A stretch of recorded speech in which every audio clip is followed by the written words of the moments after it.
तो वही कहते हैं कि सुई सदर्न गैस ने टाउन को रोड कटिंग की मद में बहुत पैसे दिए। तो क्या इस पे क्या सही मुझे सबसे पूरी कराची में सबसे कम पैसे मिले 21 करोड़ रुपए। हमारा एरिया कम है। देखिए गैस कंपनी ने काम बहुत अच्छा किया।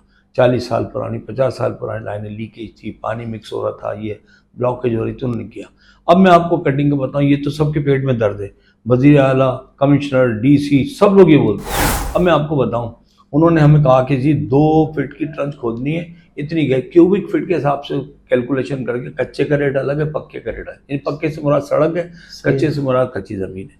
अब यकीन करें जब उन्होंने खोदा है ना, 2 फीट नहीं, 2 फीट किसी चीज को खोदेंगे तो जब आप उसे पैच करेंगे तो कितने होगा, 4 फीट होगा।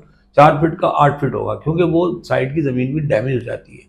तो इसे अभी लगाने का वक्त इसलिए नहीं आया कि रेनी सीजन आ गया। अच्छा, उसके बाद हमें जब तक के एनओसी सुई गैस नहीं देगा, ये नहीं देगा, उस वक्त तक हम बना नहीं सकते। पहले उन्होंने कहा जी 30 अगस्त, फिर उन्होंने कहा 30 सितंबर, अब 30 अक्टूबर का है। पैसे पड़े उस मत के पैसों को, जैसे हम तो जमात के लोग हैं, जिस हेड में पैसा आता है वो उसी हेड में जाता है। हमने उस पैसे को हाथ भी नहीं लगाया। वो लोगों की गलियां, लोगों की सड़कें, लोगों के लिंक रोड उसी से बनेंगे। लेकिन एक वक्त आएगा जब बने। अभी देखिए फिर बारिश हो गई। जी हाँ, ये है ना, वहाँ बारिश में कोई चीज़ बना दे, कल को बैठ गई तो लोग क्या कहेंगे, पैसे खा गए। तो हम ये चाहते हैं कि कॉम्पैक्शन उसकी पूरी तरह हो जाए। फिर हमें जब तक एनओसी एसएसजी नहीं देगी हम नहीं करेंगे। उसके बाद वो खोदने के काबिल नहीं रहेंगे, उस जगह को वो नहीं खोद सकते। सही।